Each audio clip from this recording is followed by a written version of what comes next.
মহামারী করোনা ভাইরাসে আক্রান্ত হয়ে দেশে গত ২৪ ঘন্টায় আরও ৪১ জনের মৃত্যু হয়েছে। এ নিয়ে ভাইরাসটিতে মোট ২,২৩৮ জন মারা গেলেন। একই সময়ে আক্রান্ত হিসেবে শনাক্ত হয়েছেন আরও ৩,৩৬০ জন। ফলে মোট শনাক্ত রোগীর সংখ্যা দাঁড়ালো ১,৭৫,৪৯৪ জনে। মহামারীতে সংক্রমণ ভীতি চিকিৎসক ও রোগীর মধ্যে বড় বাধা হয়ে দাঁড়িয়েছে। হাসপাতাল বা চিকিৎসকের চেম্বারে ঝুঁকি বেশি বিবেচনায় রোগীরা এইসব স্থানে যেতে আস্থা পাচ্ছেন না। অন্যদিকে উপযুক্ত পরিবেশ ও যথাযথ ব্যক্তিগত সুরক্ষা সামগ্রীর ঘাটতি থাকায় সরাসরি রোগীর সংস্পর্শে ঝুঁকিপূর্ণ মনে করছেন চিকিৎসকরা। এর মধ্যে যারা ভুগছেন বা ভুগতে পারেন বলে খানিক সন্দেহ, কি করবেন তারা? দর্শক, আমরা আছি আপনাদের পাশে করোনা সেল নিয়ে। আপনার প্রশ্নের সরাসরি উত্তর দেবেন একজন বিশেষজ্ঞ ডাক্তার। পরামর্শ পেতে সরাসরি ফোন করুন 982405 এই নাম্বারে। টিভি সেটের পাশাপাশি ফেসবুকেও যুক্ত থাকতে পারবেন রবি থেকে বৃহস্পতি দুপুর 3:30 থেকে 4:30 পর্যন্ত। আপনাদের সাথে আছে আমি টুম্পা হাসান। আর আজ আমাদের সাথে অতিথি হিসেবে আছেন আব্দুল মালিক উকিল মেডিকেল কলেজের সহকারী অধ্যাপক ডাক্তার ফজলে এলাহি খান। ডাক্তার ফজলে এলাহি খান, স্বাগত জানাচ্ছি আপনাকে করোনা সেলের অনুষ্ঠান জুড়ে। আপনার সাথে আমি থাকছি এবং দর্শকরা নিশ্চয়ই যুক্ত হবেন। এখন পর্যন্ত মোটামুটি আমরা এটা সবাই জানি যে করোনা ভাইরাস সবার আগে আক্রমণ করে আমাদের শ্বাসযন্ত্রকে, কিন্তু করোনা ভাইরাস শুধু শ্বাসযন্ত্রই বা না, অন্যান্য কিছু গুরুত্বপূর্ণ অঙ্গ প্রত্যঙ্গেও কিন্তু আমাদের প্রভাব ফেলছে। আজকের আলোচনা শুরু করতে চাই এই বিষয়টি নিয়েই। শুরুতে জানতে চাই যে রক্তনালীতে কী ধরনের প্রভাব ফেলে করোনা ভাইরাস সংক্রমণ ঘটলে, কারণ অনেকের ক্ষেত্রে আমরা দেখেছি যে কোভিড সংক্রমণ ঘটলে রক্ত জমাট বাঁধার মতো ঘটনা ঘটছে। কেন ঘটছে এরকমটি? ধন্যবাদ টুম্পা হাসান এবং ধন্যবাদ যমুনা টিভিকে আমাকে সংযুক্ত করার জন্য। আপনি একটি অতি গুরুত্বপূর্ণ এবং মানে সুন্দর একটি প্রশ্ন করেছেন যে করোনা ভাইরাস আমরা জানি যে আমাদের শ্বাসযন্ত্রে প্রথমে আঘাত করে সাধারণত। এছাড়া আমাদের যে অন্ত্রনালী সেখানেও করে ডায়রিয়া করতে পারে। তো সাধারণত আমাদের চোখ, নাক এবং মানে মুখের মাধ্যমে এই ভাইরাসটি আমাদের শরীরে প্রবেশ করে। তো বেশি যেটা ভয়াবহ দেখা যাচ্ছে যে ফুসফুসে প্রবেশ করার পরে এই ভাইরাসটি ফুসফুসের যে অ্যালভিউলাই বায়ুকুঠুরিগুলি আছে সেগুলির মধ্যে ক্ষতি সাধন করছে। এখানে এক ধরনের সাইটোকাইন ঝড় বলি আমরা, সাইটোকাইন স্টর্ম হয়ে সেখানে এক ধরনের মানে জীবাণুর বিরুদ্ধে যে শরীরের যে ইমিউনো সিস্টেম, শরীরের সিস্টেমের সাথে জীবাণুর যুদ্ধ যেটা হচ্ছে, এই যুদ্ধতে শরীরের যে বায়ুকুঠুরি মানে অ্যালভিউলাই লাংসের যে মানে যে বায়ুকুঠুরিগুলি আছে, দ্যাট মিনস অ্যালভিউলাইগুলিতে ড্যামেজ হয়, সাথে সাথে অ্যালভিউলার যে রক্তনালীগুলি সেগুলিও ড্যামেজ হয়ে যায়। এবং এখানে দেখা যাচ্ছে যে আমাদের যে রক্ত জমাট বাঁধার যে ফ্যাক্টরগুলি, ফিব্রিনোজেন হতে শুরু করে যে মানে প্রোকোয়াগুলেন্ট বলি আমরা, রক্ত জমাট বাঁধার পক্ষে যেসব শরীরে বিভিন্ন উপাদান আছে সেগুলির সংখ্যা বেড়ে যায় এবং এখানে এক ধরনের প্রদাহ সৃষ্টি হয়।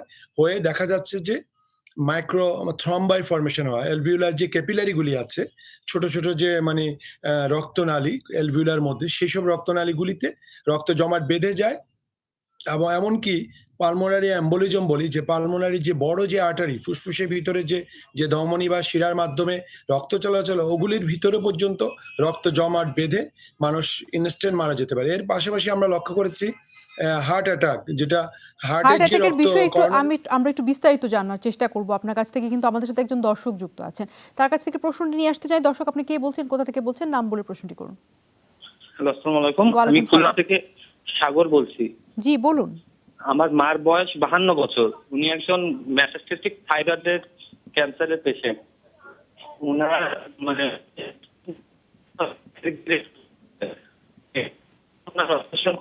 সুস্থ ছিল, উনি এখনো সুস্থ আছে, কিন্তু রাত্রেবেলা আপনার গলার জিভ শুকায় যায় প্রচুর। সাগর, আপনি আরেকটু কাইন্ডলি আবার একটু বলবেন, কারণ আপনার প্রশ্নের আমরা কিছু মাঝে মিস করেছি। আবার একটু বলবেন। আপনার মায়ের বয়স 52 বছর, আপনার মা ক্যান্সার পেশেন্ট, এরপর আর কি বলছিলেন?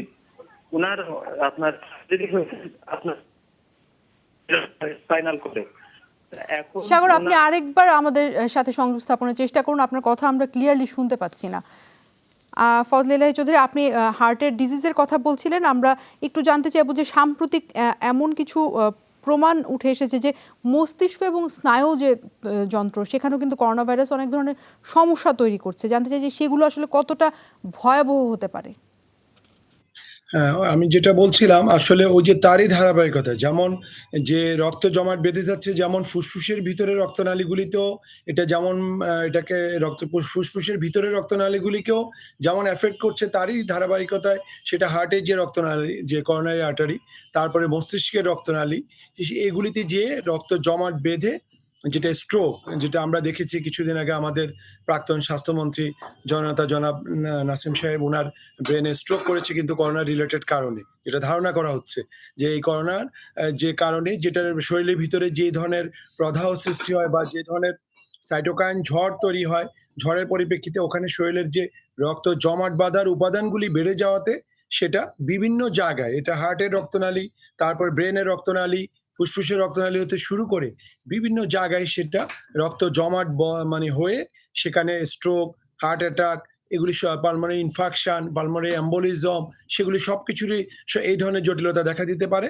এই জন্য আমরা এই ধরনের রুগীকে কিন্তু আমরা অ্যান্টিকোয়াগুলেন্ট ইনজেকশন দিই যাদের ঝুঁকি আছে এই ধরনের সম্ভাবনা আছে বিশেষ করে যাদের comorbidity diabetes মেলাটাস, hypertension, heart disease, kidney disease, liver disease ওদের ক্ষেত্রে দেখা যাচ্ছে যে এই ঝুঁকিটা বেশি।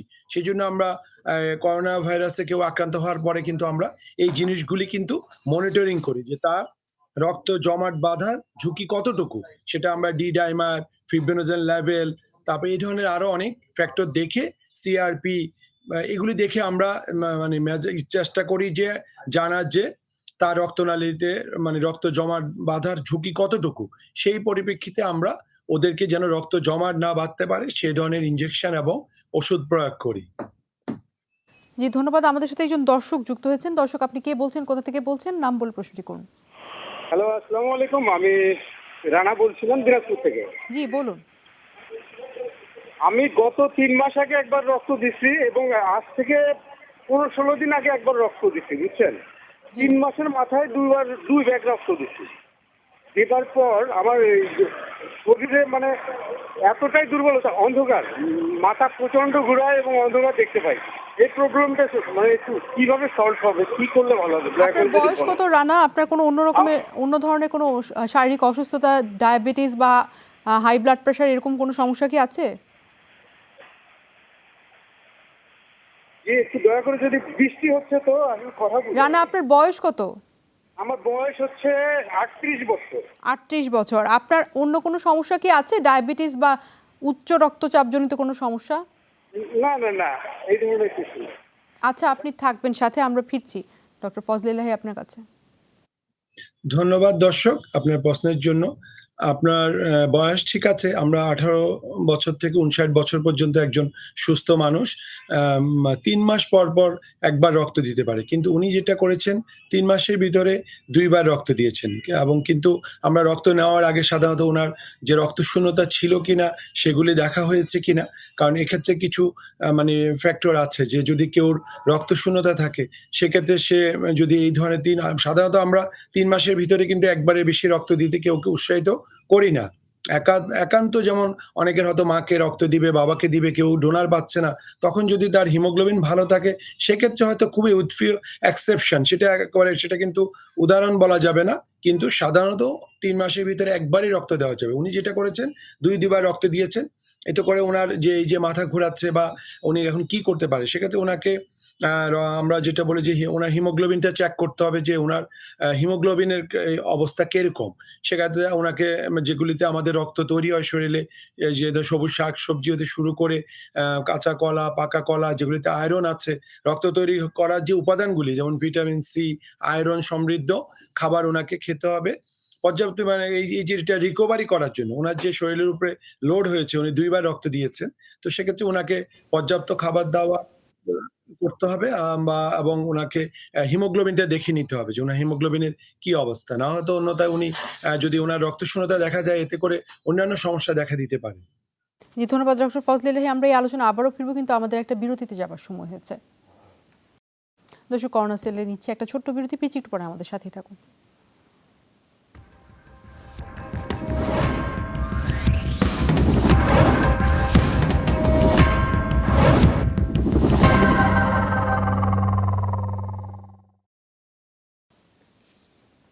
দর্শক, স্বাগত জানাচ্ছি আবারও করোনা সেলে। আমাদের সাথে আজ অতিথি হিসেবে যুক্ত আছেন আব্দুল মালিক উকিল মেডিকেল কলেজের সহকারী অধ্যাপক ডক্টর ফজলে এলাহি খান। ডক্টর ফজলে এলাহি খান, আপনাকে আবারও স্বাগত জানাচ্ছি করোনা সেলে। আমরা একটু জানতে চাইবো যে করোনা ভাইরাসের সংক্রমণ ঘটলে কিডনিতে যে সমস্যা হয় অনেকের ক্ষেত্রে আমরা দেখেছি, এবং যাদের আগে থেকেই ডায়াবেটিস এবং হাইপার টেনশন ছিল তাদের ক্ষেত্রে কি কিডনির সমস্যাটা জটিল হয়? জি, আপনি যেটি বলছিলেন যে কিডনির সমস্যা, এটা আমি যেটা বলেছি যে ফুসফুসে যেমন এফেক্ট করতে পারে, হার্টে যেমন করে স্ট্রোক হতে পারে, তারই ধারাবাহিকতায় এটা কিডনিকেও ইনভলভ করতে পারে। যদি কিডনির যে ভেসেলগুলিতে যদি সেখানেও যদি মাইক্রোথ্রম্বাই ফর্মেশন করে, সেখান থেকে কিন্তু রেনাল ফেইলিউর হতে পারে। তবে যাদের আগে থেকে কিডনি কম্প্রোমাইজড এবং ডায়াবেটিস আছে, ওদের তো এমনিই ডায়াবেটিস জনিত কারণে কিডনি অনেকটাই দুর্বল থাকে। সেক্ষেত্রে করোনার যখন সংক্রমণ হয় তখন কিন্তু ওদের কিডনি ইনভলভ হতে পারে। এর পাশাপাশি আমরা দেখছি যে করোনা আক্রান্ত অনেক রোগীকে আমরা আইসিইউতে রাখতে হচ্ছে, ভেন্টিলেটরে রাখতে হচ্ছে। তখন কিন্তু এমনিই রোগীর শরীরে সেকেন্ডারি ইনফেকশন বলি, করোনা ভাইরাসের পাশাপাশি যে বিভিন্ন ব্যাকটেরিয়া এসে শরীরের মধ্যে আক্রমণ করে, তখন যখন শরীরে সেপ্টিসেমিয়া বা সেপসিস হয়, তখন দেখা যাচ্ছে যে এই সেপ্টিসেমিয়া থেকে কিডনিরও ক্ষতি হতে পারে, যেটাকে আমরা বলি acute tubular necrosis, septic ATN. মানে এখানে কিডনিতে যে জীবাণুগুলির যে টক্সিনগুলি, সেগুলি যে কিডনিকে ধ্বংস মানে ক্ষতি করতে পারে কিডনি টিউবুলস গুলিকে, তখন এখানে রেনাল ফেলিউর ডেভেলপ করতে পারে। এটা একটা মেকানিজম। আবার যদি কেউ প্রেশার কমে যায়, ব্লাড প্রেশার কমে যায়, তখন ওর কিডনিতে রক্ত চলাচল কমে কিডনি ক্ষতিগ্রস্ত হতে পারে। আরেকটি যেটা বলছিলাম যে মাইক্রোথ্রম্বাই হয়ে কিডনি যে ভেসেলগুলি রক্তনালীগুলিকে ব্লক করে দিয়ে তখন সেভাবেও কিডনিকে ক্ষতিগ্রস্ত করতে পারে। জি, ধন্যবাদ। আমাদের সাথে এর মধ্যে একজন দর্শকও যুক্ত আছেন। দর্শক, আপনি কে বলছেন, কোথা থেকে বলছেন, নাম বলে প্রশ্নটি করুন। আমি আমি ঢাকা থেকে বলছি, শ্রাবণ। আমার বোনের বয়স 10 বছর। তো ওর হচ্ছে গত 6 দিন ধরে হাঁচি, কন্টিনিউয়াসলি হাঁচি, 10 মিনিট পর পর হাঁচি দিচ্ছে, আর শরীরে কোনো জ্বর নেই। আমরা ডাক্তারও দেখাইছি, ডাক্তার বলছে যে ট্যাবলেট দিচ্ছে বিভিন্ন হাঁচির জন্য, অ্যালার্জির জন্য, বাট তার হাঁচি কমতেছে না। এটা কি করোনার লক্ষণ কোনো? আপনারা কি মেডিসিন খাওয়াচ্ছেন? আমরা খাওয়াচ্ছি, একটু লাইন থাকেন আপনি, বলছি আমি। আমরা ফেক্সো খাওয়াইছিলাম, ফেক্সো 120 মিলিগ্রাম, জাইলিন খাওয়াইছিলাম হচ্ছে 20 মিলিগ্রাম, ঠিক আছে। আর আচ্ছা, হচ্ছে একটা স্প্রে ইউজ করতে দিয়েছে ডাক্তার, এটা হচ্ছে আপনার লুটিসন। আচ্ছা, ঠিক আছে, আমরা ফিরছি ডক্টর ফজলে এলাহি খান আপনার কাছে। ধন্যবাদ দর্শক আপনার প্রশ্নের জন্য। আপনার বোনের যে কথাটি বলছিলেন যে হাঁচি হচ্ছে, হাঁচি আসলে আমরা কিন্তু করোনার যে স্বাভাবিক যে লক্ষণগুলি, সেখানে কিন্তু হাঁচি হওয়ার কথা না। সাধারণত আমরা এখানে শুকনো কাশি থাকে, আবার আমরা ঘ্রাণ শক্তি কমে যাওয়া, মাথা ব্যথা, শরীর ব্যথা, জ্বর, ডায়রিয়া এগুলি হতে পারে। তো হাঁচি হওয়ার মূল কারণ যেগুলি হয়, যদি আমাদের শ্বাসনালীতে কোনো ইরিটেশন হয়, বিশেষ করে যদি নাকের ভিতরে অথবা এই মানে গলা থেকে নিচের দিকে যে আমাদের নাসোফেরিংস বা এইসব জায়গায় যদি কোনো ইরিটেশন হয়, তখন এই ধরনের হাঁচি হতে পারে। তো সেক্ষেত্রে আপনার যে চিকিৎসক যে যথার্থই ওষুধ অ্যান্টিহিস্টামিন দিয়েছেন এবং নাকের একটি স্প্রে দিয়েছেন, স্টেরয়েড যেটা লুটিসন উনি বলতে যাচ্ছেন। তো সেক্ষেত্রে এগুলিতে কমে যাওয়ার কথা। এটা নিয়ে করোনা নিয়ে ভয় পাওয়ার কথা না, যে এটা করোনার কোনো রিলেটেড না। হাঁচি কাশি অনেক, কারণ বাচ্চাদের বিশেষ করে নাকের ভিতরে যে পলিপ হয়, পলিপ হতে পারে, নাকের ডিএনএস বলি যে ডেভিয়েটেড নেজাল সেপ্টাম, নাকের মাঝখানে যে একটি পার্টিশন থাকে সেটি বাঁকা হয়ে যেয়ে এক সাইড বন্ধ হয়ে ভিতরে সাইনোসাইটিস হয়। তারপরে ভিতরে পলিপ থাকলে ইরিটেশন হয়, সেই ইরিটেশন থেকে কিন্তু হাঁচি হতে পারে। আবার অনেকে যাদের অ্যালার্জিক রাইনাইটিস বলি আমরা, অ্যালার্জি থেকে অনেকের কোল্ড অ্যালার্জি, তারপরে ডাস্ট অ্যালার্জি, এরকম বিভিন্ন ধরনের অ্যালার্জি আছে। সেই অ্যালার্জি জনিত কারণেও কিন্তু হাঁচি হতে পারে। ১ নাম্বার কারণে কিন্তু আমরা ধরে নিই যে অ্যালার্জি জনিত কারণ। যদি ঘরের পরিবেশটা আপনারা পরিষ্কার পরিচ্ছন্ন রাখতে হবে। অনেকের যেমন ঘরের মধ্যে ধুলাবালি বেশি থাকলে, আবার কেউ ঘর ঝাড়তে গেলে বা ইয়ে করতে, ওখানে ও যেন একটি অন্তত একটি ঘরের ভিতরেও একটি মাস্ক বা রুমাল ব্যবহার করে থাকে ওই সময়টাতে, বা ওগুলি থেকে যেন দূরে থাকে। কারণ এই ডাস্ট অ্যালার্জি কিন্তু হাঁচির একটি অন্যতম কারণ। হাঁচির কারণ হিসেবে বলছিলেন, একটু আবার ওই যে করোনা সংক্রমণের বিষয়টিতে ফিরতে চাই, যে কোনো কোনো রোগীর ক্ষেত্রে দেখা গেছে যে লিভারে এনজাইমের মাত্রা বেড়ে যাচ্ছে করোনা সংক্রমণ ঘটলে। যদি এরকমই হয় তাহলে আসলে সেই রোগীগুলোর কি ধরনের ক্ষতির সম্মুখীন হতে পারে? যে আপনি টুম্পা যেমনটি বলছিলেন যে লিভারে না মানে পুরা সারা শরীরে এটা মাল্টি সিস্টেম ইনভলভমেন্ট করতে পারে। যখনই এটা যদি একটি রোগীকে খুব মানে সবকিছু এমনকি ডিআইসি পর্যন্ত হতে পারে। তো লিভারেও সেরকম যে লিভারের রক্তনালী যদি ব্লক করে দেয় তখন লিভারের ভিতরে রক্তশূন্যতা তৈরি হয়, এটাকে আমরা বলি লিভারে ইস্কিমিয়া এবং লিভারের মধ্যে নেক্রোসিস হতে পারে। যখন লিভারের সেলগুলি হেপাটোসাইট যখন ড্যামেজ হয়ে যায় সেটার ভিতরে বিভিন্ন এনজাইম থাকে। সেই এনজাইমগুলি বেড়ে যায়, জন্ডিস দেখা দিতে পারে। যেরকম কিডনির যেরকম কিডনি পয়েন্ট বেড়ে যাচ্ছে সেভাবে লিভারেরও যে লিভারেরও এনজাইমগুলি সমস্যা হতে পারে। বেড়ে যেতে ডক্টর ফজলে এলাহি খান, আমরা এই আলোচনায় আবারও ফিরবো, কিন্তু আমরা টিভি সেটের দর্শকদের কাছ থেকে বিদায় নিতে চাই। দর্শক, আমরা এই অনুষ্ঠানটি নিয়ে কিছুক্ষণের মধ্যেই যমুনা টেলিভিশনের ফেসবুক পেজে ফিরবো। সেখানে আপনারা বিশেষজ্ঞ ডাক্তারকে পরামর্শ পেতে ফোন করতে পারবেন এবং কমেন্টও জানাতে পারবেন। আপনাদের জিজ্ঞাসা যুক্ত থাকুন যমুনার ফেসবুক পেজ, facebook/যমুনা টেলিভিশন এই পেজটিতে।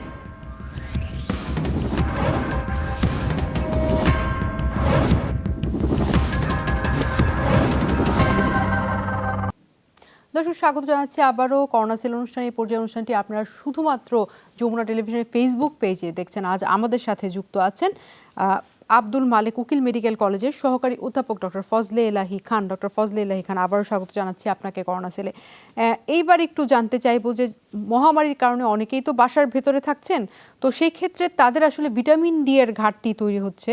তা আমাদের ত্বক সূর্যের আলো থেকে ভিটামিন ডি তৈরি করে, সেটি আমরা জানি। কাজে ভিটামিন ডি তৈরির জন্য আমাদের কি রোদ লাগানো উচিত এই করোনাকালীন সময়টায়? ধন্যবাদ। যেটি আপনি সঠিক বলেছেন যে ভিটামিন ডির যে মূল যে সোর্স সেটা হলো সানলাইট। আমরা করোনার কারণে আমরা যেহেতু হোম কোয়ারেন্টাইন ছিলাম, বাসার ভিতরে ছিলাম, কারণ একান্ত প্রয়োজন না হলে এখনো আমরা সবাইকেই বলি বাইরে না যাওয়ার জন্য। তো সেক্ষেত্রে কিন্তু এখানে মানে যে ভিটামিন ডির ঘাটতি হয়েছে, এবং ভিটামিন ডি কিন্তু আমাদের রোগ প্রতিরোধ ক্ষমতার জন্য খুবই একটি দরকারি উপাদান। তো সেক্ষেত্রে একটা করা যেতে পারে, আমরা যাদের বাসায় যেমন বারান্দা আছে যেখানে রোদ আসে, আমরা সেখানে সকালে অথবা দুপুরের দিকে আমরা একটু যখন রোদে একটু বসতে পারি, বসলেই কিন্তু ঘন্টাখানিক বসলে কিন্তু সেখান থেকে আমরা সূর্যের আলো সরাসরি ভিটামিন ডি দেয় না, আমাদের স্কিনে ভিটামিন ডির যে প্রক্রিয়াটা তৈরি হওয়ার প্রক্রিয়াটা শুরু হয় কিন্তু সূর্যের আলো যখন আমাদের স্কিনে পড়ে, তার পরবর্তীতে সেটা বাকিটা লিভার এবং কিডনি মিলে প্রসেসিং করে। তো সেক্ষেত্রে যেটা আপনি ভালো বলেছেন যে আমাদের এই সময়টাতে আমরা যদি বিশেষ গ্রামে যদি হয়, গ্রামে ওরা একটু মানে যথাযথ সতর্কতা নিয়ে মাস্ক পরিধান করে বা একটু দূরত্ব বজায় রেখে উঠানে যেয়ে বসতে পারে, রোদের যেন ওদের গায়ে রোদ লাগে। আর ঢাকা শহরে সেক্ষেত্রে ছাদে অথবা বারান্দায় যেয়ে আমরা কিছুক্ষণ সময় কিন্তু দিতে পারি, সেটা কিন্তু সবচেয়ে ভালো সোর্স। আমরা বাইরে থেকে ভিটামিন ডি না খেয়ে আবার খাদ্যের মাধ্যমেও ভিটামিন ডি আসে, দুধ, ডিম, এগুলিতেও কিন্তু ভিটামিন ডি আছে। তার আর হলো সানলাইট, সেটা তো আমি বললামই যে আমাদের বারান্দায় অথবা ছাদে যে আমরা যারা ঢাকা শহরে থাকি বা অন্যান্য শহরে বাস করি, আর গ্রামের মানুষ ওরা উঠানে যেয়ে যেন রোদের একটু এক্সপোজার নেই। যদিও গ্রামের মানুষ সারাক্ষণ মানে বাসার ভিতরে থাকে না, ওরা বাইরেই থাকে। এটা বেশি সমস্যা হচ্ছে শহরের মানুষদের। ডক্টর ফজলে এলাহি, একটু ছোট করে যোগ করতে চাই যে কোনো গবেষণা বলছে যে শরীরে যদি পর্যাপ্ত পরিমাণ ভিটামিন ডি থাকে তার সর্দি জ্বর বা ফ্লুতে সাহায্য করে। সেই ক্ষেত্রে কেউ যদি ভিটামিন ডি ট্যাবলেট সাপ্লিমেন্ট হিসেবে খেতে চায় তাহলে আসলে কোন ডোজে কিভাবে খেতে পারে? হ্যাঁ, ধন্যবাদ। এটা সঠিক বলেছেন। যাদের যদি ভিটামিন ডির অভাব থাকে সেক্ষেত্রে এখন আমাদের দেশে অনেক অ্যাভেলেবেল ভিটামিন ডির অপশান আছে, বিভিন্ন নামে পাওয়া যায়। সেটা আমরা সাধারণত ইউজুয়ালি বলি যে 40,000 ইউনিট করে প্রতি সপ্তাহে একটা করে ট্যাবলেট খাবে এবং 7 সপ্তাহ। তারপরে আমরা বলি 2000 ইন্টারন্যাশনাল ইউনিট একটা করে ক্যাপসুল আরও 3 মাস খেতে। তাহলে প্রথমে আমরা 40,000 করে 7 সপ্তাহ, প্রতি সপ্তাহে একটা করে, দেন 2000 করে পার ডে একটা ট্যাবলেট, এটা আরও 3 মাস। এটা খেলে, এই ডোজে খেলে সাধারণত ভিটামিন ডির কোনো আর ঘাটতি থাকবে না, যদি না তার কোনো ভিটামিন ডি অ্যাবজর্পশনে কোনো সমস্যা থেকে না থাকে। এবং অ্যাবজর্পশনের ক্ষেত্রে ক্যালসিয়াম নিশ্চয়ই অনেক হেল্প করে, সেক্ষেত্রে ক্যালসিয়াম রিচ ফুড খেলে নিশ্চয়ই ভালো হবে। আমাদের সাথে একজন দর্শক যুক্ত আছেন। দর্শক, আপনি কে বলছেন, কোথা থেকে বলছেন, নাম বলে প্রশ্নটি করুন। আমার নাম হচ্ছে নিজামুদ্দিন, আমি লক্ষ্মীপুর থেকে আসছি ঢাকাতে। একটা ওই ইবনে সিনা মেডিকেল কলেজে ভর্তি হয়েছি শুক্রবারে। আমি আসছি আমার জন্ডিস নিয়ে, এরপরে জন্ডিস নিয়ে আসছি, শরীরে আমার সব হলুদ হয়ে গেছে, সব হলুদ হয়ে গেছে। ভর্তি হওয়ার পরে এরা আমাদেরকে করোনা সেলে রাখছে অবজারভেশনের জন্য, একদিনের জন্য। তো এখানে রাখার পরে আমার আপনার করোনা টেস্ট করছে আর আমার আইসি পজিটিভ। পজিটিভ আসার পরে আমাদেরকে আমার করোনা ছেলে বলতে করোনা ভাইরাস যেটা ওখানে ভর্তি করছে, ভর্তি করার পরে দুদিন পর আবার টেস্ট করছে, তখন আসছে নেগেটিভ।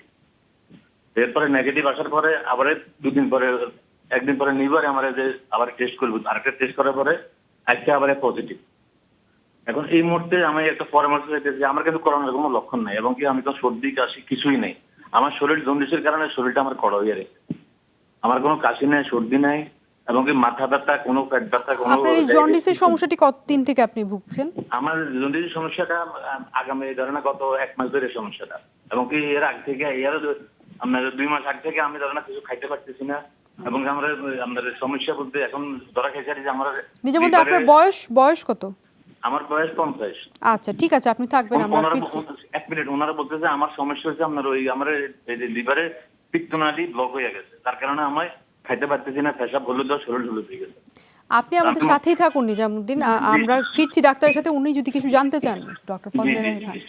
জি আমি লাইনে উনি বলেছেন যে ওনার একবার মানে করোনা টেস্ট যে আপনি একবার বললেন পজিটিভ হয়েছে, আবার কতদিন পরে নেগেটিভ হয়েছে? 2 দিন পরে টেস্ট করতে আর নেগেটিভ হয়েছে।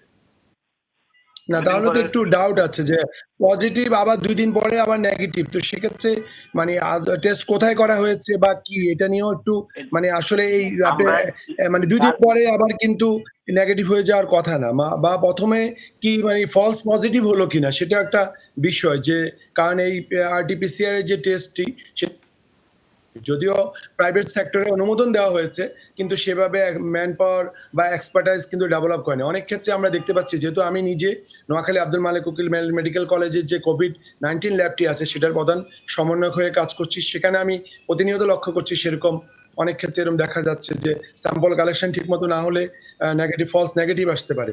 কিন্তু উনি যেটা বলছেন যে কিন্তু এটা একটু অস্বাভাবিক যে পজিটিভ হওয়া 2 দিন পরে আবার নেগেটিভ। সাধারণত আমরা পজিটিভ হওয়ার সাধারণত 10 দিন বা 14 দিন পরে নেগেটিভ আসে, যে ভাইরাসের ইনকিউবেশন পিরিয়ড চলে যাওয়ার পরে। আরেকটা হতে পারে ওনার হয়তো করোনা ভাইরাস আগে ছিল, একদম ইনকিউবেশন পিরিয়ডের শেষ মুহূর্তে যে উনি টেস্ট করিয়েছেন, দেন উনি আবার 2 দিন পরে, যেটা 14 দিন পার হয়ে যাওয়াতে তখন আবার নেগেটিভ হয়েছে। তো উনি যেটা বলছিলেন যে ওনার অন্য কোনো লক্ষণ নেই, ওনার শুধু জন্ডিস, ওনার পিত্তনালী ব্লক হয়ে গিয়েছে, সেটাকে আমরা বলি অবস্ট্রাকটিভ জন্ডিস। পিত্তনালীতে পাথর বা অন্যান্য কারণে যদি কোনো ব্লক হয়, সেখান থেকে কিন্তু শরীরে জন্ডিস দেখা দিতে পারে।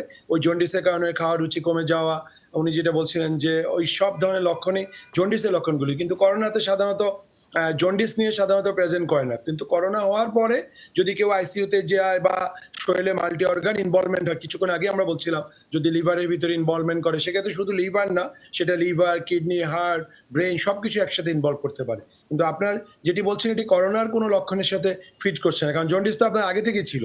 তবে এখন করোনা যেটা হচ্ছে, অনেকের ক্ষেত্রে কোনো উপসর্গ প্রকাশ না করেও করোনা অনেকেই এসিমটোমেটিক ক্যারিয়ার বলবো আমরা, যে কোনো লক্ষণ নাই, হঠাৎ টেস্ট করলে মানে ইনসিডেন্টাল ফাইন্ডিং যে করোনা পজিটিভ হচ্ছে। আর যেহেতু আপনার ঢাকা শহরে এসে বিভিন্ন ক্লিনিকে এখন কোনো লক্ষণ না থাকলেও ওনারা ভর্তি করার ক্ষেত্রে, যেহেতু কোভিড নন কোভিড ভাগ করতে হয় রুগীকে, সেক্ষেত্রে ওনারা করে দেখেন সতর্কতা শুরু, কারণ যেহেতু রুগীরা অনেক রুগী কোনো এসিমটোমেটিক মানে কোনো সিমটম নেই, এই জন্য ওনারা করে ভাগ করে ফেলেন যে কেউকে করোনা ওয়ার্ডে নিয়ে যাবেন আর কেউকে মানে নন কোভিড ওয়ার্ডে, কারণ না হলে ওনার যদি পজিটিভ থাকে ওনাদের অন্য রুগীরা আক্রান্ত হতে পারে, সংক্রমিত হতে পারে, সে কারণে আপনাকে ওনারা এটা করেছেন। তো আমি সেক্ষেত্রে আমি মনে করি আপনার কোনো ভয়ের কোনো কারণ নেই, যেহেতু নেগেটিভ আসছে।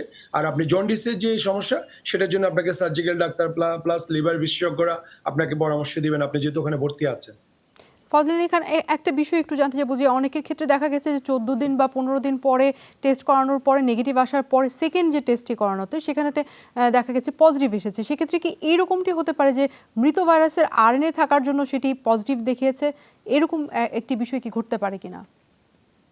ধন্যবাদ, আপনি খুবই সুন্দর প্রশ্ন করেছেন এবং আপনি নিজেও অনেক ভালো বলেছেন যে এটাই মূল কারণ, যে মৃত ভাইরাসের যদি আরএনএর কিছু অংশ থেকে যায়, আমরা দেখি যে অনেকের ক্ষেত্রে 3য় সপ্তাহ 4র্থ সপ্তাহ পজিটিভ আসছে, কিন্তু ওই সময়টাতে কিন্তু রোগী সংক্রমণ করার সম্ভাবনা কমে যায়। আমরা সাধারণত এই জন্যই কিন্তু সেকেন্ড টেস্টও এখন কিন্তু ডিসকারেজ করা হচ্ছে, যেহেতু আমাদের দেশে এত জনগণ, টেস্ট ব্যয়বহুল টেস্ট, আমাদের সবাইকে টেস্ট করতে পারছি না, তো সেক্ষেত্রে দেখা যায় অনেকে 3 বা 4 বার করে করছে। আমি এটা বলবো সম্পূর্ণ আমাদের সরকারি পর্যায় থেকেও নিরুৎসাহিত করা হচ্ছে, আমরাও আমাদের রোগীদেরকে নিরুৎসাহিত করছি যে 3 বা 4 বার টেস্ট করার দরকার নেই। আমরা সেকেন্ড স্যাম্পল যদি 14 দিন পার হয়ে যায়, যদি পজিটিভও আসে, আমরা তাকে হোম কোয়ারেন্টাইন থাকতে বলি, যে 21 দিন মানে তাকে থেকে সে তারপর স্বাভাবিক সমাজে সে মিশবে, ঘোরাঘুরি করবে। কিন্তু আবার যে বারবার ৩য় বা ৪র্থবার টেস্ট করার কোনো প্রয়োজন নেই। কারণ মৃত ভাইরাসের কিছু আরএনএর অংশও যদি থেকে যায়, অনেক ক্ষেত্রে সেটা টেস্টে পিসিআর টেস্টে পজিটিভ আসতে পারে। তো সেক্ষেত্রে অ্যান্টিবডি টেস্টের গুরুত্ব এখানে আছে। আমরা যদি দেখি যে অ্যান্টিবডি টাইটার তার শরীরে ভালো, তাহলে তো আমার আর চিন্তা নেই, ভাইরাস নিয়ে চিন্তা করার কিছু নেই। তো এই ক্ষেত্রে কিন্তু 3rd উইকে কিন্তু অ্যান্টিবডি টেস্টের পজিটিভিটি চান্স হলো 90%। 3rd উইকে বা 2nd উইকে হলো 60%। তো সেক্ষেত্রে অ্যান্টিবডি টেস্টের গুরুত্ব এখানে রয়েছে 2nd এবং 3rd উইকে। আচ্ছা, ধন্যবাদ। আমরা তো জানি যে এই করোনা ভাইরাসের যে সিমটমসগুলো সেগুলোকে তো মাইল্ড, মডারেট, সিভিয়ার এই 3টি ভাগে ভাগ করা হয়েছে।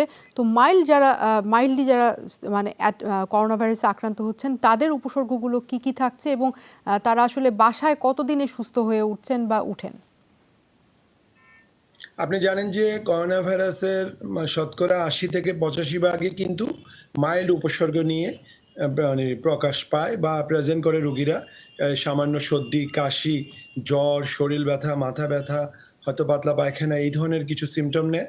তো এদের ক্ষেত্রে শতকরা ৮৫ ভাগই বাসায় বসেই সাধারণ যে চিকিৎসা নিয়ে আমরা যেটা বলি যে প্যারাসিটামল, তারপর অ্যান্টিহিস্টামিন, তারপরে যে যদি ডায়রিয়া থাকে সেক্ষেত্রে খাবার স্যালাইন, অথবা অনেক ক্ষেত্রে কারণ এখানে অ্যান্টিবায়োটিকের সাধারণত রুল থাকে না। যদি অনেক সময় সেকেন্ডারি ইনফেকশন, ব্যাকটেরিয়াল ইনফেকশন যদি হয়, সাথে আমরা হয়তো এজিথ্রোমাইসিন, ডক্সিসাইক্লিন এই ধরনের কিছু অ্যান্টিবায়োটিক যেগুলি ফুসফুসের মধ্যে কাজ করে রেসপিরেটরি ট্র্যাক্টে। কারণ ভাইরাস ইনফেকশন থাকলে ওটার সাথে সেকেন্ডারি ব্যাকটেরিয়াল ইনফেকশন থাকতে পারে। আর পর্যাপ্ত পানি পান করা, তরল খাবার খাওয়া, তারপর প্রোটিন রিচ খাবার, ভিটামিন রিচ খাবার খেতে বলি। ইমিউনো সিস্টেমকে বুস্ট আপ করার জন্য পর্যাপ্ত বিশ্রাম, ঘুম এগুলি খুবই প্রয়োজন।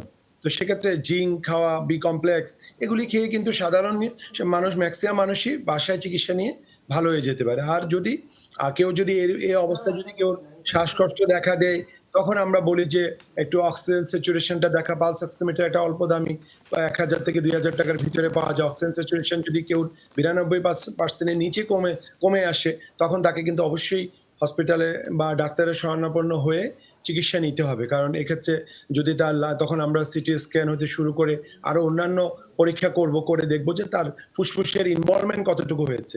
যদি বেশি ইনভলভমেন্ট হয়, অক্সিজেন স্যাচুরেশন কমে যেতে, কারণ এখানে নিউমোনিয়া হয়, এটিপিক্যাল নিউমোনিয়া, দুইটা ফুসফুসকেই সেটা আক্রমণ করে।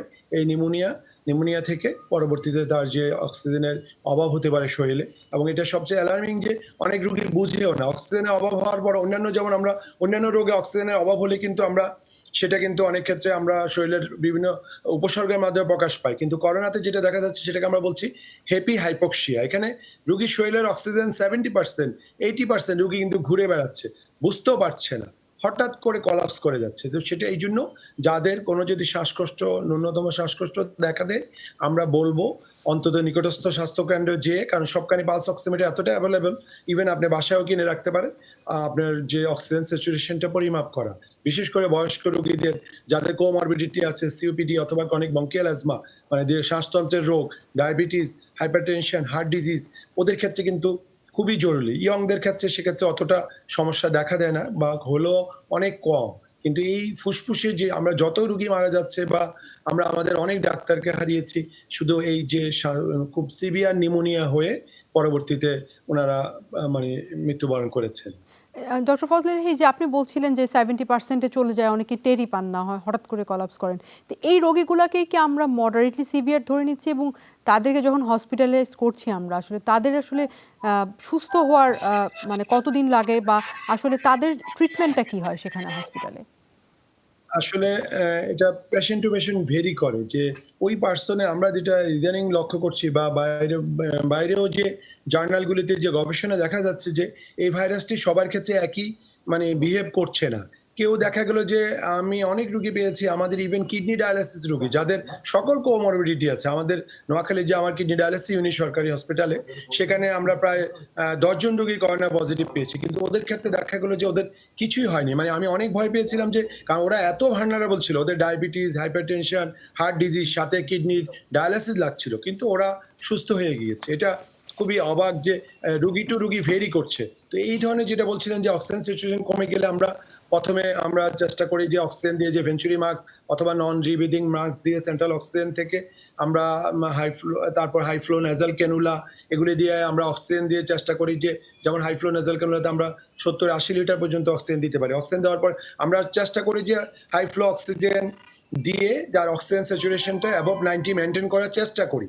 যখন সব কিছু ফেলিউর হয় তখন যে আমরা ভেন্টিলেটরে দিতে হচ্ছে, কিন্তু ভেন্টিলেটরে যেটা আমরা দেখতে পাচ্ছি বা আমাদের দেশে অভিজ্ঞতা মানে 100 জনের মধ্যে 1-2 জনের রিকভারি করছে না, যেটা খুবই দুর্ভাগ্যজনক। যেটা ভেন্টিলেটরে যাওয়ার পরে তার বিভিন্ন সমস্যা আমরা গত পরশুদিন আমাদের খুব আমাদের খুব অগ্রজ আমাদের এক বড় ভাই ফেনীর মাননীয় সিভিল সার্জন ডাক্তার সাজ্জাদ ভাইকে হারিয়েছি। উনি হাই ফ্লো নেজাল ক্যানোতে ছিলেন, পরবর্তীতে ভেন্টিলেটরে যাওয়ার পরে উনি বিভিন্ন কমপ্লিকেশন দেখা দিয়ে উনি মৃত্যুর কোলে ঢলে পড়েছেন। আল্লাহ ওনাকে বেহেশত নসিব করুক। তো সেক্ষেত্রে আমি এটা খুবই যে অক্সিজেনের মূল সমস্যা কিন্তু এই কোভিডে হচ্ছে। এটা এই বিশ্ব কখনোই এরকম অক্সিজেন নিয়ে এই রোগে যেরকম অক্সিজেনের সংকট মানুষের শরীরে সৃষ্টি হচ্ছে কোনো ডিজিজে আগে কখনো লক্ষ্য করা হয় যে এতটা অক্সিজেনের প্রয়োজন, মানে অক্সিজেন শেষ হয়ে যাচ্ছে দিতে দিতে, মানে এত অক্সিজেন সাপ্লাই দিতে হচ্ছে করোনা রোগীদের ক্ষেত্রে যাদের শ্বাসতন্ত্রের মানে ফুসফুস ইনভলভমেন্ট হয়ে যাচ্ছে যাদের। ডক্টর ফজলিল্লাহ, এই যে আপনি বলছিলেন যারা আইসিইউতে যাচ্ছে তাদের মধ্যে কয়েকজন তো আমরা সুস্থ হয়ে ফেরতও আসছেন আমাদের মাঝে, তাদের ক্ষেত্রে আসলে কতখানি সময় লাগে আসলে সেই ট্রিটমেন্টে যে সুস্থ হয়ে আসার জন্য, এবং আসার পরেও তো তাদের কিছু পোস্ট আইসিইউর কিছু সিমটমস থাকে যেগুলো আসলে ফলো আপে রাখা দরকার বা পরিবারের সাপোর্ট দরকার, সেই বিষয়গুলো যদি একটু জানাতেন। হ্যাঁ, সেটা আপনি যথার্থই বলেছেন যে কারণ এই যে ফুসফুসে আমরা দেখেছি যে যখন যাদের আইসিইউ সাপোর্ট লাগে ওদের ফুসফুসে 70% 80% পর্যন্ত টোটাল আমরা এটাকে বলি কনসলিডেশন। নিউমোনিয়া যখন হয় সেখানে প্রদাহ হয়ে পুরো ফুসফুসটা, আপনি জানেন যে এটা একটি মানে বায়োকুটরি দ্বারা পূর্ণ, এটা একটি সম্পূর্ণ ফুসফুসে বাতাস থাকে, কিন্তু যখন এই নিউমোনিয়া হয় তখন ফুসফুসটা একটি সলিড বস্তুতে পরিণত হয়। তো দেখা যায় যে ওদের 70-80% পর্যন্ত ফুসফুস একদম টোটালি কলাপস করে যায়, কনসলিডেশন হয়ে যায়। তখন যখন আবার রিকভারি হয়, ওদের রিকভারি হওয়ার পরও দেখা গেল যে ওদের কিছু পার্মানেন্ট ড্যামেজ হয়ে যায় ফুসফুসে, ফাইব্রোসিস হতে শুরু করে এটার ক্ষত তাকে বয়ে বেড়াতে হতে পারে সারা জীবন। কারণ এটা দেখা যাচ্ছে যে ভালো হয়ে যাওয়ার পরও কিন্তু ফুসফুসের মধ্যে দেখা গেছে পার্মানেন্ট ক্ষতি হয়ে যাচ্ছে, সেটার অনেক ক্ষেত্রেই রিকভারি হচ্ছে না, ওদের দীর্ঘমেয়াদী শ্বাসকষ্ট দেখা দিচ্ছে বা ওদেরকে কন্টিনিউ ফলো আপে থাকতে হচ্ছে। এটা একটু কিন্তু অ্যালার্মিং, যে মানে এই জন্য আমাদের সতর্ক থাকা, যেন আল্লাহ আমাদের কেউকে যেন এই রোগ না দেয়, আমরা সতর্ক থাকা। কারণ আমরা যে আগে হয়তো মনে করা হতো যে আমরা হয়তো আইসিইউতে গেলে বেঁচে যাব, আমরা এসডিইউতে গেলে বেঁচে যাব, এই জন্য আমরা বলি বারবার প্রিভেনশন ইজ বেটার দেন কিউর। আমাদেরকে যেন আমাদের এই রোগ কেউরই না হয়, কারণ এটা হলে এটা কিন্তু একটা ভয়াবহ রোগ, এটা চিন্তারও বাইরে, যেটা আমাদের মতো দেশের জন্য তো অবশ্যই বিশ্বের এত বড় বড় দেশ আমেরিকা, এই অবস্থাটা আমাদের আসলে কারোরই কাম্য নয়। ডক্টর ফজলিল্লাহ খান, আমাদের সাথে একজন দর্শক যুক্ত হয়েছেন, তার থেকে আমরা প্রশ্নটি নিয়ে আসতে চাই। দর্শক কে আছেন, কোথা থেকে বলছেন, নাম বলে প্রশ্নটি করুন। আমার নাম সুব্রত, আমি ফেনী দাগনভূঞা থেকে বলতেছি। জি বলুন। আমার মায়ের বয়স 72 বছর, আমার মায়ের অ্যাজমার রোগী। জি। আজকে 8 দিন পর্যন্ত ওনার শ্বাসকষ্ট নাই, ওনাকে ইয়ের উপরে রাখছি আমরা, শ্বাসকষ্ট বাড়ার পরে ওনাকে আমরা অক্সিজেনের উপরে রাখতেছি বাসায়। উনি বসতে পারে না আর কিছু খাইতেও পারে না, সারাক্ষণ অক্সিজেনের উপরে থাকতে হয় ওনাকে। বাসায় আপনি যে বাসায় অক্সিজেনের উপর রেখেছেন, এটা কি ডাক্তারের পরামর্শ মতে আপনারা অক্সিজেন দিচ্ছেন? হ্যাঁ হ্যাঁ, ডাক্তারের পরামর্শ অনুযায়ী। আচ্ছা, এখন কোনো সমস্যা হচ্ছে কি? এখন উনি উঠি বসতে পারে না, উনি কথাও বলতে পারে না, আর শ্বাসকষ্টটা নাই। তবে কিন্তু যখনই আমরা অক্সিজেনটা খুলি তখন ওনার অক্সিজেনটা হয়ে যায় 80, 82 এই ধরনের। যখন অক্সিজেন লাগাই তখন 92, 93, 97 পর্যন্ত আসেন অক্সিজেন থাকলে। অক্সিজেন খুলে ফেললে ওনার অক্সিজেন চলে আসে 60, 62, 68, 70 এই ধরনের হয়ে যায়, তারপর হাত পা নীল হয়ে যায়। আচ্ছা, আপনি আমাদের সাথেই থাকুন, আমরা ডক্টর ফজলিল্লাহ খান আপনার কাছে ফিরছি যদি আপনার কিছু জানার থাকে। উনি ওনার মায়ের ওই যে কোনো পরীক্ষা করিয়েছেন কিনা, বুকের এক্সরে, অথবা যেহেতু আপনি যেরকম বলছেন এত অক্সিজেন সিচুয়েশন কমে যাচ্ছে, বুকের এক্স-রে অথবা করোনার কোনো লক্ষণ ওনার আছে কিনা বা কোভিডের জন্য কি কোনো টেস্ট করিয়েছেন? কোভিডের টেস্ট করা হয়েছে গত পরশুদিন, এখনো পর্যন্ত আমাদের রেজাল্ট আসে না। দাগনভূঞা হেলথ কমপ্লেক্সে কোভিডের জন্য আমরা দিয়েছি, স্যাম্পল দিয়েছি, কিন্তু এখনো আমাদের কোনো রিপোর্ট আসে নাই। সেক্ষেত্রে কিন্তু আরেকটি বিকল্প আছে। আমরা যেটা করি, টেস্টে ডিলে হলে আপনার মায়ের জন্য কিন্তু একটি হাই রেজোলিউশন সিটি স্ক্যান করতে হবে বুকের। এটা দিয়ে অনেকাংশে ইভেন এমনকি আরটিপিসিআর থেকেও কিন্তু সেটাতে কিন্তু খুব দ্রুত রোগ শনাক্ত করা যায়, যেটা high resolution CT scan plus আরও কিছু পরীক্ষা। সেক্ষেত্রে আমি মনে করি আপনি একজন ফেনীতে, আপনার দাগনভূঞা থেকে তো ফেনী কাছে, ওখানে একজন বক্ষব্যাধি অথবা মেডিসিন বিশেষজ্ঞের সাথে অতি সত্বর পরামর্শ করা জরুরি। আপনি এই ধরনের রোগী কিন্তু বাড়িতে রেখে চিকিৎসা করার মতো না। কিন্তু আপনি বলছেন যে 62% নেমে আসছে, হাত পা নীল হয়ে যাচ্ছে, উনি তো দিনকে দিন খারাপ হয়ে যাবে। করোনা টেস্টের রেজাল্ট আসুক, কিন্তু সাইড বাই সাইড তো ওনার চিকিৎসা শুরু হতে হবে, কারণ পিসিআর দিয়ে আমরা হয়তো আরটিপিসিআর দিয়ে এটা নিশ্চিত হব, কিন্তু এর পাশাপাশি আরো অনেক সাপোর্টিং ইনভেস্টিগেশন আছে, সেটার মাধ্যমে আমরা নিশ্চিতভাবে বলে দিতে পারি করোনা কোভিড এর যে নিউমোনিয়া সেটা হয়েছে কিনা। একসাথে ধরা না গেলে আমরা বুকের একটি সিটি স্ক্যান খুবই জরুরি, যেটা ফেনীতে আপনার অ্যাভেলেবেল আছে, হাই রেজলিউশন সিটি স্ক্যান বুকের। এটা আপনি একজন বক্ষব্যাধি বিশেষজ্ঞ অথবা মেডিসিন বিশেষজ্ঞের কাছে গেলেও এটা কিন্তু এই টেস্টটি দিলেই আপনার মায়ের যে ফুসফুসে করোনার সংক্রমণ হয়েছে কিনা সেটা অতি সহজে ধরা যাবে। এটা একদম অনেক সেন্সিটিভিটি। আমরা কোভিড যে আরটিপিসিআর টেস্টে সেন্সিটিভিটি 70%, কিন্তু সিটি স্ক্যানে মোর দেন 80%, প্রায় 90%-এর কাছাকাছি আমরা আর্লি স্টেজে কিন্তু কোভিডের যে নিউমোনিয়া সেটা সিটি স্ক্যানের মাধ্যমে ধরা যায়, বুকের সিটি স্ক্যান। আপনি অতি সত্বর আপনার নিকটস্থ বক্ষব্যাধি বিশেষজ্ঞ অথবা একজন মেডিসিন বিশেষজ্ঞের শরণাপন্ন হন, কারণ এভাবে বাসায় রেখে ওনার জন্য উনি অনেক কষ্ট পাচ্ছে।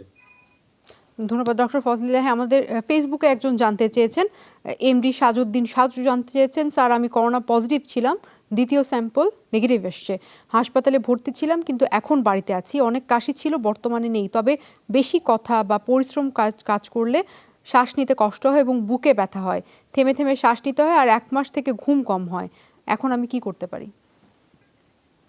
ধন্যবাদ দর্শক।